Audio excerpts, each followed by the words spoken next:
नमस्कार, मैं हूं खुशबू पांडे। स्वागत है आपका हमारे खास कार्यक्रम जनता सरकार, जिसमें हम बात करेंगे सत्ता के सिंहासन से लेकर जनता की सरकार की हर योजना के बारे में, जिनका सीधा संबंध हरियाणा के जनता से है।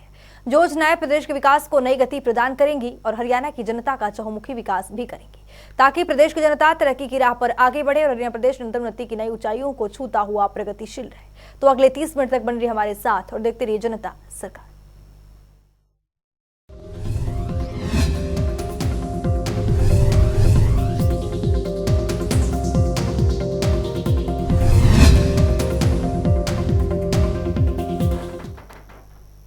विकसित भारत संकल्प यात्रा जनसंवाद कार्यक्रम का आज दूसरा दिन है। कार्यक्रम के दूसरे दिन हरियाणा के कैबिनेट मंत्री कंवरपाल गुर्जर ने जगाधरी के गांव खदरी जयधर में विकसित भारत संकल्प यात्रा जनसंवाद कार्यक्रम में बतौर मुख्य अतिथि शिरकत की है। इस रिपोर्ट के जरिए देखिए।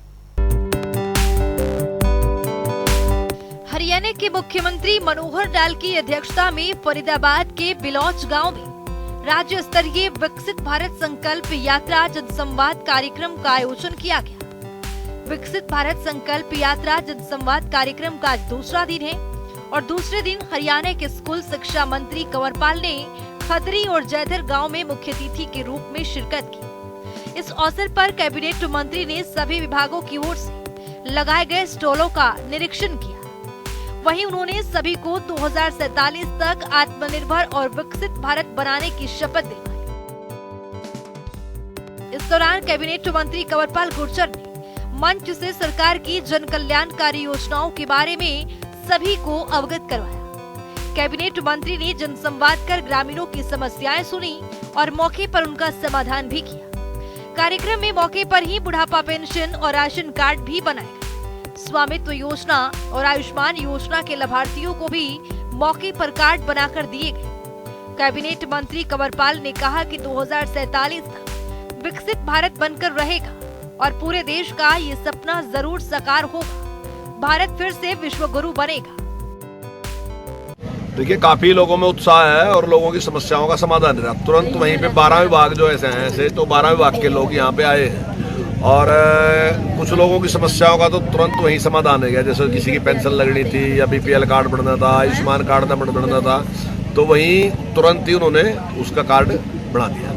कुछ लोगों के रहे भी हैं, कुछ लोगों की और भी इससे अलावा भी कुछ लोगों की डिमांड थी, तो जो उन्होंने दिया वो हम मुख्यमंत्री जी के पास भिजवा देंगे। तो वो एक जो पोर्टल बना रखा है उस पोर्टल पे उसको डालते हैं, उसके बाद काम होगा। विश्व गुरु भारत था और जिस प्रकार से आज उत्साह है पूरे देश में, तो निश्चित तौर से आने वाले टाइम में भारत जो है आर्थिक मामले में भी नंबर 1 होगा और विश्व गुरु भी बनेगा। और हमारे पास जो हमारे महापुरुषों ने जो विचार दिया वो विचार दुनिया के लिए कल्याणकारी विचार है और धीरे धीरे दुनिया की समझ में आएगा कि जो भारत का विचार है वही दुनिया के लिए उपयुक्त विचार है।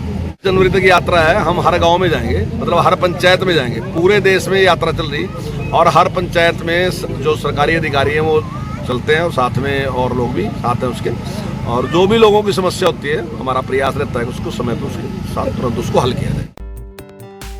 स्कूल शिक्षा मंत्री कंवरपाल ने मीडिया से बात करते हुए कहा कि आत्मनिर्भर और विकसित भारत अभियान प्रधानमंत्री नरेंद्र मोदी का दूरदर्शी विजन है, जिसके साकार होने से भारत वैश्विक स्तर पर एक मजबूत और प्रभावशाली राष्ट्र के रूप में अपनी पहचान कायम करेगा और फिर से विश्व गुरु बनेगा।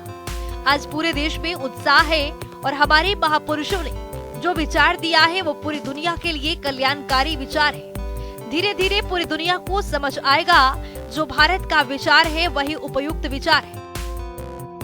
माननीय प्रधानमंत्री जी का जो एक टारगेट है कि 2047 तक भारत को एक विकसित राष्ट्र बनाना, तो उसके लिए बहुत सी समस्याएं, योजनाएं तो बहुत हैं, लेकिन सारी योजनाओं का एक तो लाभ नहीं उठा सकते, जानकारी का भी अभाव होता है। तो एक तो उसकी जानकारी और एक जो समस्याएं जो काम अधूरे हैं उनको पूरा करना और उनको वहीं गाँव में आज 12 जो विभाग थे वो यहाँ पे आए थे और उन विभागों ने अभी यहाँ पे जैसे किसी का आयुष्मान बनना था, किसी की पेंशन बननी थी, किसी का गैस का सिलेंडर नहीं था, इस प्रकार की जो भी समस्याएं लोगों ने रखी, तो कुछ समस्याओं का समाधान यहाँ तुरंत साथ के साथ ही कर दिया और कुछ ऐसी हैं जिनके बारे में हम मतलब उसकी जानकारी लेंगे और सारे उस रिकॉर्ड को देखें, उस सारी समस्याओं का समाधान करेंगे। नहीं, निश्चित तौर से देखिए पॉजिटिव सोच के उस पर चलना चाहिए और अभी तक जितने भी लक्ष्य माननीय प्रधानमंत्री जी ने रखे हैं लगभग देश की जनता ने इतना साथ दिया कि वो सारे पूरे किए। जब गैस की बात थी तो सबको पता है कि गैस कहीं किस प्रकार से गैस की स्थिति थी, लेकिन आज हर आदमी के घर में गैस है। जब शौचालय बनाने की बात आई तब लोगों को लग नहीं रहा था कि शौचालय सभी बनेंगे। आज देश में हर घर में शौचालय, और आपको कोई भी आदमी दिखाई नहीं दिया होगा बाहर शौच के लिए जाता है। तो ये जो टारगेट रख रहे हैं आस्ता आस्ता जो सारी को पूरी करते जा रहे।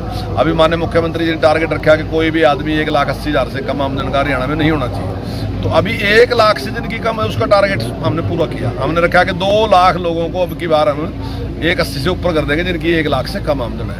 और उसके लिए अभी इस गाँव में भी हमने अभी बताया कि इतने लोगों को हमने लोन दे दिया। आज भी कुछ लोगों को हमने लोन दिया है यहाँ पे, और उसका ब्याज भी सरकार दे रही है, उसकी गारंटी भी सरकार दे रही है।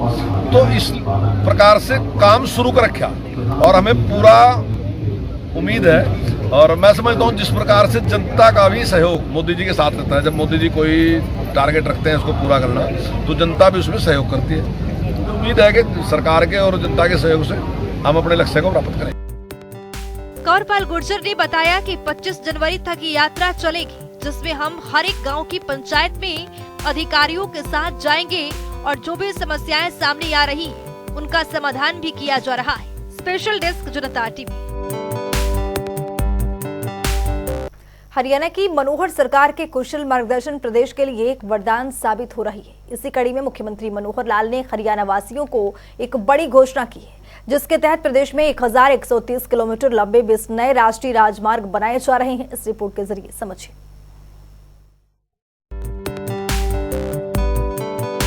हरियाणा की वर्तमान सरकार प्रदेश के विकास को गति देने के लिए कई योजनाओं पर काम कर रही है।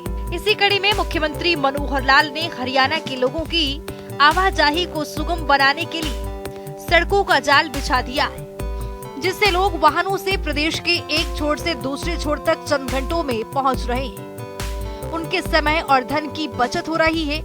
मुख्यमंत्री ने प्रदेश में 1130 किलोमीटर लंबे 20 नए राष्ट्रीय राजमार्ग घोषित किया है, जिनमें से 8 का कार्य पूरा हो चुका है, जबकि 12 का काम प्रगति पर है। मुख्यमंत्री ने बताया कि आज प्रदेश का हर जिला राष्ट्रीय राजमार्ग से जुड़ चुका है। सरकार की ओर से बताया गया है कि देश की राजधानी दिल्ली के चारों तरफ यातायात को सुचारू रूप से चलाने के लिए कुंडली मानेसर पलवल और कुंडली गाजियाबाद पलवल एक्सप्रेसवे पर यातायात शुरू हो गया है। अब वाहन चालकों को दिल्ली और इसके आसपास जाम से नहीं जूझना पड़ता है। सरकार ने बताया है कि इसी तरह से अंबाला से कोटपुतली ग्रीनफील्ड कॉरिडोर 10,646 करोड़ रुपए की लागत से पूरा हो चुका है। यहाँ से वाहन सरपट दौड़ते हैं और सैकड़ों किलोमीटर की दूरी कुछ ही घंटों में पूरी होती है। वहीं आपको बता दें कि सरकार की ओर से जानकारी दी गई है कि प्रदेश में सड़कों और राष्ट्रीय राजमार्गों पर वाहनों का दबाव ज्यादा बढ़ गया था, जिससे जाम की स्थिति रहती थी। सरकार ने लोगों को राहत देते हुए 3,642 करोड़ रुपए की लागत से 6,863 किलोमीटर लंबी नई सड़कों का यहां पर निर्माण करवाया है। साथ ही 41,869 किलोमीटर लंबी सड़कों का 21,133 करोड़ रुपए की लागत से सुधार किया है। इतना ही नहीं, यातायात को सुगम बनाने के लिए सरकार ने 17 टोल टैक्स बैरियर भी हटाए। सरकार की ओर से शुरू की गई मेट्रो सेवा लोगों के लिए कारगर साबित हुई है, जिसके तहत 580 करोड़ रुपए की लागत से YMCA चौक से बल्लभगढ़ तक मेट्रो सेवा शुरू हो चुकी है, जिससे आसपास के क्षेत्रों के लोगों की यात्रा सुविधा पूर्वक हो गई है। ब्यूरो रिपोर्ट, जनता टीवी। वहीं हरियाणा के मुखिया मनोहर लाल ने सड़क कनेक्टिविटी बढ़ाने के लिए कई बड़े फैसले लिए हैं, जिसके तहत प्रदेश में 11 राज्य राजमार्ग के सुधार के लिए कई करोड़ की प्रशासनिक यहां पर स्वीकृति प्रदान की है। इस रिपोर्ट के जरिए देखिए। हरियाणा के मुख्यमंत्री मनोहर लाल पूरे प्रदेश में सड़क कनेक्टिविटी बढ़ाने और लोगों को जाम रहित निर्बाध परिवहन की सुविधा की दिशा में एक महत्वपूर्ण कदम उठा रहे हैं। शुक्रवार को 11 राज्य राजमार्ग के सुधार के लिए 156.20 करोड़ रुपए की प्रशासनिक स्वीकृति मुख्यमंत्री की ओर से प्रदान की गई। तो आइए ग्राफिक्स के जरिए समझते हैं कि किन किन सड़क मार्ग को सुधारा जाएगा। रेवाड़ी जिले में 2.50 किलोमीटर क्षेत्र पर लगभग 1.73 करोड़ रुपए की मंजूरी मिली। रोहतक खरखौदा दिल्ली सीमा सड़क के 9.59 किलोमीटर के लिए 10.75 करोड़ की स्वीकृति मिली। भिवानी जिले में लोहानी कैरू ओबरा बहल सड़क के 25.50 किलोमीटर के लिए 25.17 करोड़ की मंजूरी मिली। भिवानी जिले में हासी तोशाम सड़क की 15.80 किलोमीटर के लिए 15.73 करोड़ की मंजूरी मिली। यमुनानगर जिले में 20 किलोमीटर तक काला अम्बसौडा बराड़ा शाहबाद के लिए 11.11 करोड़ की मंजूरी। जींद जिले में जींद बरवाला के 7.15 किलोमीटर भाग के सुधार के लिए 3.90 करोड़ की मंजूरी। कैथल जिले में कैथल खौरी के 24.05 किलोमीटर के सुधार के लिए 10.11 करोड़ रुपए की मंजूरी। हिसार जिले में 28 किलोमीटर तक फैली बरवाला हिसार सिवानी सिंघानी के सुधार के लिए 26.36 करोड़ रुपए की मंजूरी। अग्रोहा से आदमपुर सड़क के 5.67 किलोमीटर भाग के सुधार के लिए 14.3 करोड़ रुपए की मंजूरी मिली। शाहबाद बराड़ा काला के अंबाला जिले में पड़ने वाले 30.40 किमी के सुधार के लिए 32.05 करोड़ की मंजूरी। करनाल रबा इंद्री शाहबाद 11.60 किलोमीटर के सुधार के लिए 5.67 करोड़ की स्वीकृति मिली। हरियाणा सरकार की बुनियादी ढांचे के विकास के प्रति प्रतिबद्धता को दर्शाती है और निस्संदेह प्रदेश भर में सड़क नेटवर्क और कनेक्टिविटी में सुधार करके जनता को पर्याप्त लाभ पहुंचाएगी। मनोहर सरकार में प्रदेश लगातार उत्थान और विकास की ओर अग्रसर हो रहा है। ब्यूरो रिपोर्ट, जनता टीवी।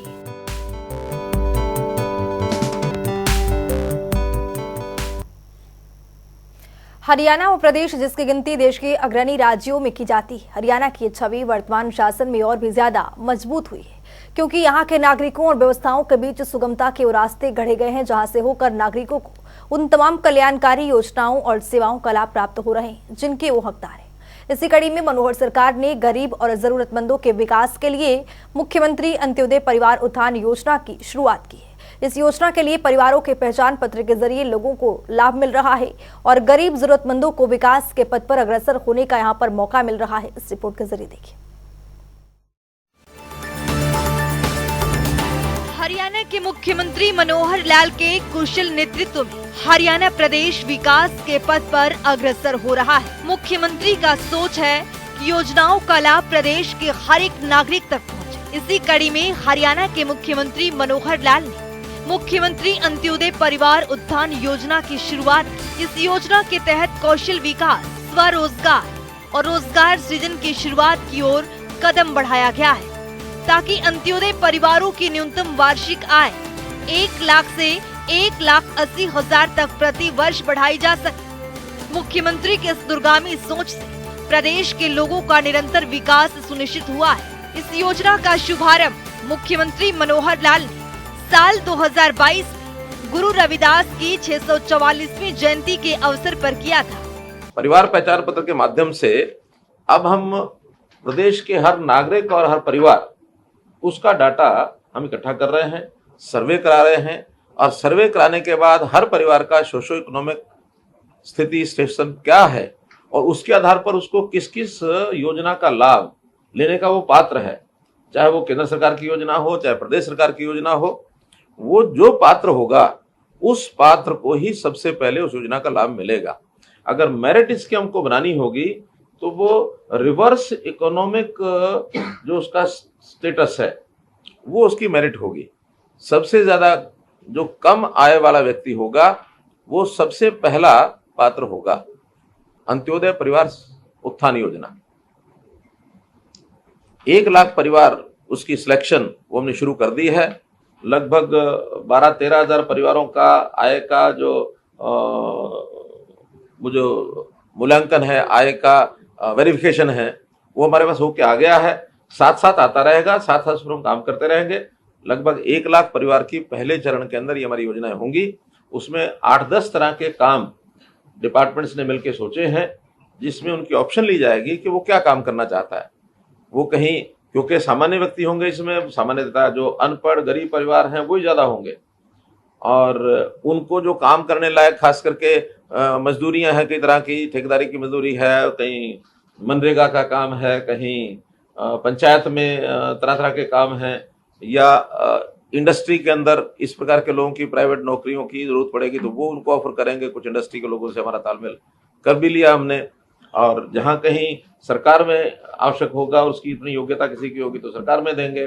कोई सेल्फ एम्प्लॉयमेंट के नाते अपना रोजगार करना चाहता है, मानो कोई 2 पशु बांध करके दूध का काम करना चाहता है तो उसको आर्थिक सहायता उसकी वो कराएंगे, बैंक से कराएंगे। बैंक से बहुत सी स्कीमें हैं, बहुत सी ये जो माइक्रो फाइनेंस के सिस्टम्स हैं बहुत एजेंसियों के, उनके साथ हमने बातचीत की है, उनका हम भी जो है अपने सिस्टम से उनको सहायता कर सकते हैं। अर्थात कोई भी परिवार जिसकी न्यूनतम आय 1 लाख रुपया प्रति वर्ष जरूर हो, ऐसी योजना पर हम काम कर रहे हैं। मुख्यमंत्री अंत्योदय परिवार उत्थान योजना को हरियाणा के मुख्यमंत्री मनोहर लाल की ओर से राज्य के गरीब परिवारों की आय में वृद्धि करने के लिए शुरू किया गया है। ये एक ऐसी योजना है जिसके जरिए गरीब परिवारों के पहचान पत्र बनाए जाते हैं और गरीब जरूरतमंदों को विकास के पथ पर आगे बढ़ाने के लिए उन्हें प्रोत्साहित किया जाता है। यही नहीं, हरियाणा अंत्योदय परिवार उत्थान योजना के तहत कुछ परिवारों को चयन भी किया जाता है, जिनकी आय को बढ़ाने के लिए सरकार की ओर से हर संभव प्रयास करने की पूरी रूपरेखा भी तैयार की जाती है, जिसके तहत इन सभी परिवारों को विभागीय योजनाओं के बारे में जानकारी प्रदान की जाती है और इसमें आवेदन करवाने के लिए भी एक ऐप का शुभारंभ किया गया है। तो चलिए अब ग्राफिक्स के जरिए समझते हैं हरियाणा सरकार परिवार स्तर पर आर्थिक सहायता के लिए तत्पर। 1 लाख सालाना से कम आय वाले परिवारों के बनते हैं परिवार पहचान पत्र। परिवारों को गरीबी रेखा से ऊपर उठाने का किया जा रहा है प्रयास। पहचान पत्र बन जाने से सरकार के पास होगी लाभार्थियों की सूची। सरकार की ओर से सूची के जरिए लाभार्थियों के उत्थान का प्रयास जारी। सरकार की ओर से बेरोजगार नागरिकों को कौशल विकास प्रशिक्षण किए जाते हैं प्रदान। राज्य के लगभग 1 लाख परिवारों को योजना का मिल रहा है लाभ। शिरोमणि गुरु रविदास जी के 644वीं जयंती के अवसर पर योजना की शुरुआत। सीएम मनोहर लाल ने वीसी के जरिए की हरियाणा अंत्योदय परिवार उत्थान योजना की घोषणा। हरियाणा के नागरिकों को आत्मनिर्भर और सशक्त बनाना है योजनाओं का उद्देश्य। हरियाणा में योजना के लागू होने के बाद से बेरोजगारी दरों में गिरावट आई। राज्य के गरीब नागरिकों को योजना के तहत मिल रहे हैं रोजगार के अवसर। योजना के जरिए राज्य के गरीब परिवारों को दिया जा रहा है ज्यादा धन कमाने का लाभ। अंत्योदय परिवार उत्थान योजना के जरिए गरीब भी हो सकते हैं विकसित। हरियाणा अंत्योदय परिवार उत्थान योजना के पोर्टल के बारे में दी जा रही जागरूकता। योजना के जरिए कम आय वाले परिवारों की वित्तीय सहायता होती है प्राथमिकता। सरकार की ओर से हरियाणा राज्य में पैदा होते हैं रोजगार के नए अवसर।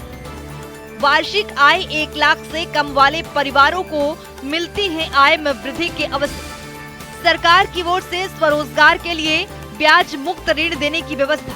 वहीं मुख्यमंत्री अंत्योदय परिवार उत्थान योजना के तहत प्रदेश के 1 लाख से ज्यादा गरीब परिवारों की आय बढ़ाने का लक्ष्य निर्धारित किया गया है, जिसमें से पहले 2 चरणों में आयोजित अंत्योदय मेलों में लगभग 50,000 से ज्यादा परिवारों को बैंकों के माध्यम से ऋण उपलब्ध करवाया गया है। तो चलिए अब ग्राफिक्स के जरिए समझते हैं। आवेदक हरियाणा का स्थायी निवासी होना चाहिए।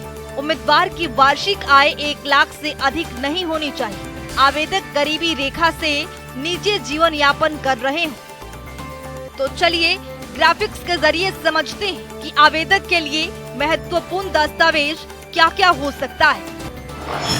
आधार card, ration card, passport size photograph, स्थायी प्रमाण पत्र, मोबाइल नंबर, परिवार पहचान पत्र। वहीं इस योजना के तहत हरियाणा के सरकारी महकमों, बोर्ड निगमों और सरकारी संस्थाओं में फिर से अनुबंध आधार पर कर्मचारियों की भर्ती होगी। प्रदेश सरकार ने कच्चे कर्मचारियों की भर्ती पर पिछले साल 28 सितंबर से लगी रोक को हटा दिया है। कच्ची नौकरियों में गरीब परिवारों को, युवाओं को प्राथमिकता दी जाएगी और नौकरी के लिए अंत्योदय परिवार की सूची में शामिल परिवारों, सक्षम युवाओं और जरूरतमंद लोग जिनके परिवारों की वार्षिक आय 1,80,000 रुपए से कम है, उन्हें भी प्राथमिकता दी जाएगी। तो चलिए अब ग्राफिक्स के जरिए समझते हैं कि योजनाओं के तहत शामिल विभाग कौन कौन से हैं। Haryana red cross society, Haryana राज्य बाल भवन परिषद, महिला विकास निगम, पिछड़े वर्ग एवं आर्थिक रूप से कमजोर वर्ग कल्याण निगम हरियाणा, कौशल विकास मिशन, अनुसूचित जाति एवं वित्तीय विकास निगम, सूक्ष्म लघु एवं मध्यम उद्यम निदेशालय, शहरी स्थानीय निकाय विभाग, विकास एवं पंचायत विभाग, रोजगार विभाग, मत्स्य पालन विभाग, बागवानी विभाग, पशुपालन और डेयरी विभाग, ग्रामीण विकास विभाग, सूचना प्रौद्योगिकी मंत्रालय। वहीं हमारे देश में काफी ऐसे लोग हैं जो आर्थिक स्थिति कमजोर होने के कारण अपना जीवन अच्छे से यापन नहीं कर सकते और ऐसे में उन्हें काफी कठिनाइयों का भी सामना करना पड़ता है। इसके चलते मुख्यमंत्री मनोहर लाल की ओर से हरियाणा अंत्योदय परिवार उत्थान योजना का आरंभ किया गया है। इस योजना के माध्यम से गरीब जरूरतमंदों की जीवन स्तर ऊपर उठाने में काफी हद तक राहत मिलेगी और उन्हें विभिन्न प्रकार के रोजगार के अवसर भी प्रदान होंगे। ब्यूरो रिपोर्ट, जनता टीवी। तो चलिए अब जान लेते हैं आज के इस सवाल का विजेता कौन है।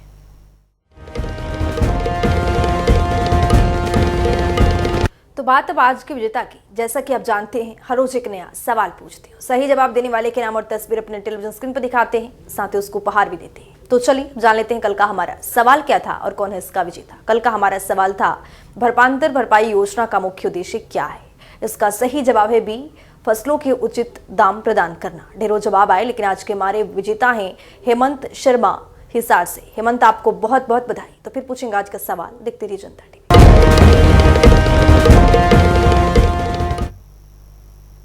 वक्त हो गया है आज की मुलाकात का। आज की मुलाकात में हम हर दिन नए शख्सियत से आपको रूबरू कराते हैं, उनकी कार्यप्रणाली पर बारीकी से नजर डालते हैं, जानते हैं वो तमाम योजनाएं जो बनी है हरियाणा की जनता के लिए।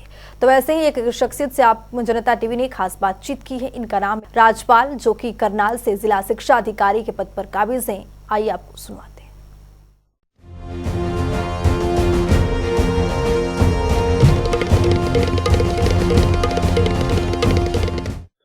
जो फ्री टैब बच्चों को प्रोवाइड कराए गए हैं, ये स्कीम बहुत अच्छी है। हरियाणा सरकार ने इसको बड़ा सोच समझ कर और बड़ा अच्छे प्लान के साथ है ना इम्प्लीमेंट किया है। जब बच्चा अपने घर पे होता है, जब उसको कोई TLM की जरूरत पड़ती है, तो वो उस वक्त भी एक टीचर के रूप में काम करती है। वो अपने टैब पर जाकर उस पर वीडियो सुन सकता है, वो वहाँ पर टेस्ट दे सकता है। तो एक प्रकार से एक अध्यापक जो स्कूल में 6 घंटे बच्चों के साथ होता है, टैब एक अध्यापक की भूमिका में पूर्ण रूप से रहता है। और जब भी बच्चा उसको इस्तेमाल करना चाहता है, कोई भी उसकी कोई क्वेरी है, कोई टैब टेस्ट देने का है, वो सारा काम वो अच्छे से कर सकता है।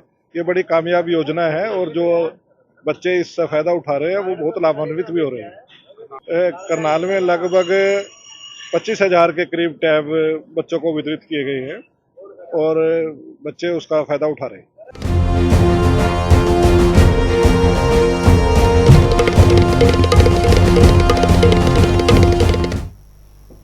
तो वक्त हो गया है आज के सवाल का। तो चलिए अब जान लेते हैं आज के सवाल में क्या कुछ है।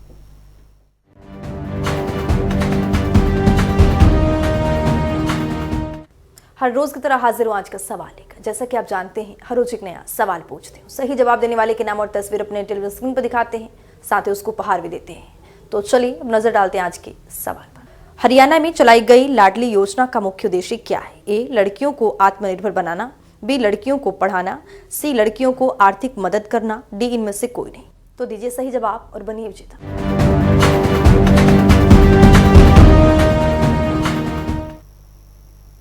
तो हमारे खास कार्यक्रम जनता सरकार में आज के लिए इतना ही। नमस्कार।